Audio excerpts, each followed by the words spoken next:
Good morning, mga kababayan. Ah, yung sinasabi ng First Lady, no? Marcos, na sabi niya, sama-sama tayo sa pagbabangon muli. Ayan, yan. Pagbabangon muli. Ngayon, ang nangyayari, sama-sama tayo para lumubog. Ayan, para lumubog. Ganito po yan.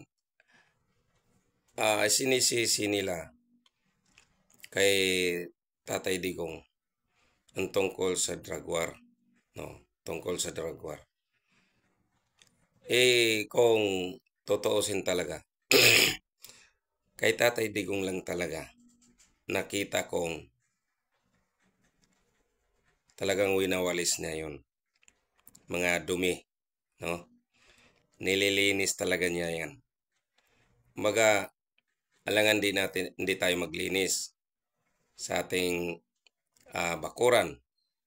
Kasi ang dami ng mga dumi-dumi, no? Marami ng mga dahon kakalat, mga layang dahon. So meaning, ang droga kasi noon, kalat na. Talagang lubog na tayo sa droga noon pa. Kay kapanahonan pa yun ni Pinoy. Yan. Cory hanggang sa kanyang anak, si Pinoy. Talagang lubog na tayo. Sa katunayan, noong pag-upo na ni PRRD, kasi drug war ang kanyang advokasya, no? Sa pagtakbo niya, talagang sinasabi niya, dodorogin niya lahat ang mga drogista. Yan. Ngayon, advokasya niya yun. Batas yun. So, ginawa niya yung batas na yun. In-implement niya yung batas na yun. Tapos, mga pulis ang mag-implement. Yan. Ang mga pulis ang mag-implement.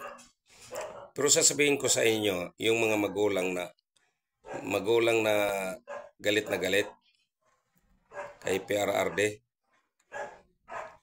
kasi ibinibintang nila sa presidente ang pagkamatay ng kanilang anak na mga adik. Okay. Lalo na doon sa nadadamay. Okay. Ngayon, ang tanong ko kasi sa inyo, paano nadamay kung wala sa drug list ang anak nyo? Unang-una, ang barangay kapitan ang nag-monitor sa kanilang lugar kung sino yung mga adik, mga poser, drug poser, mga ganyan. Siyempre, utos ng presidente na magsumiti sa kanya lahat ng mga drug list.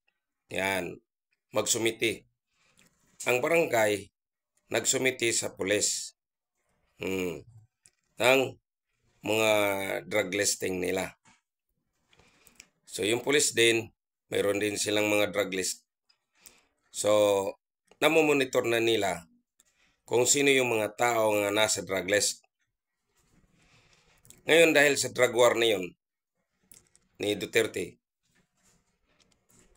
itong mga big time na mga drug lord, siyempre, nagpapanik ito. Dadamay tayo. Kasi alam natin, may kakanta dito. Ganon yun may kakanta. Yung mga linisin din natin. Unahan na natin yung mga pulis. Patatahimikin na natin yung mga nasa baba natin. Kasi pag nahuli yan, kakanta yan. Dadamay tayo. Ganon ang mga drug lord. Unahan na nila yung mga pulis. Pinapatay na nila yung mga sakop nila, mga under nila sa mga poser, pinapatay na nila yan. Kasi ayaw nila na madadamay sila eh. Magpapalit din sila. Maglilinis din yan sila sa kanilang bakuran para di makitang may marumi sa kanilang bakuran, mga drug lord. Ganun yan. Ngayon, pagdating ng mga pulis, ng mga mababait na pulis, patay na. Kasi naunahan sila doon sa mga pulis na under doon sa drug lord. Naintindihan nyo? Under doon sa drug lord. Uunahan na nila yon. Ransakin na nila yon. Hindi yon naaayon sa kautosan ng ating presidente. Kasi under sila ng drug lord. Kaya maglilinis din sila kasi takot sila na mabunyag o malaman ang kanilang ginagawa na sila pala yung drug lord. Di ba nga, pinag-uuhuli ni PRRD lahat. Kung nakikita ninyo, kung kayo'y naka-witness,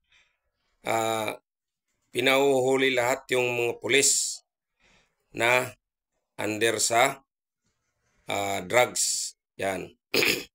Yung mga napositive na mga pulis sa drugs, pinauhuli. Tapos, yung nasa drug list na pulis, pinauhuli. Lahat ng mga pulis, may mga general eh. Di ba? May mga general pa. Pakinggan to ninyo mga nanay ha. Mga kapatid. Huwag niyo isisi sa presidente. Kasi ang presidente, tamang decision lamang sa drug war niya. Ngayon, ang mga pulis, nasa under din ng drug lord na yon. Alam naman ninyo, alam naman natin na maraming pulis na hinuli rin ni PRRD. So, itinapon. No? Ang iba, nag-resign na. Ang iba, tinapon sa doon sa Mindanao. May mga eskalawag pulis. Kaya, kayong mga nagagalit na mga magulang na namatay yung kanyang mga anak, nasa drug list kasi yon. Ngayon, itong mga pulis na nasa drug list din, papatayin talaga nila yung under nila. Yung mga inuutosan nila, mga poser. Papatayin din nila yon. Yung mga user, papatayin din nila yon kasi ituturo sila eh. Pag nahuli sila, sila din ang ituturo. Diba? Sila rin ang ituturo. Kaya patayin talaga nila yan. Ngayon, ito namang mga pulis na under doon sa drug lord, ay, siyempre, magtuturuan na yan na ituturo yung sibilyan, hindi yung pulis. Ganun yun. Ituturo yung sibilyan. Papatayin nila ngayon yung sibilyan. Diba? Intindihan nyo? Kasi ayaw nila na madamay sila eh. Papatayin din. So, kung ikaw, magulang, matalino ka mag-isip, kung hindi ka rin bangag, huwag mo isisi sa presidente kay Digong. Kasi ang gusto lang ni Digong na maging malinis ang kanyang pag-upo bilang presidente, na malinis ang droga na yan. Ngayon, nasugpungan niya. Ang anak ninyo na ayaw sumurinder, pinapatay nung yung iba, sumurinder, nagkusa talaga mang sumurinder, wala na magawa ang pulis. Pero surrender yon, pero mayroon na silang usapan yan. Tahimik lang kayo. Wala kayong sasabihin. Hindi namin kayo papatayin. Nag-surrender kayo. Opo, di ganun yun. So, surrender. Sa rehab. So, sobrang daming nire-rehab. Puno na ang kulungan. Ngayon, siyempre puno na ang kulungan. Nag-isip naman itong mga pulis na mga under ng drug lord. Patayin na natin tong iba.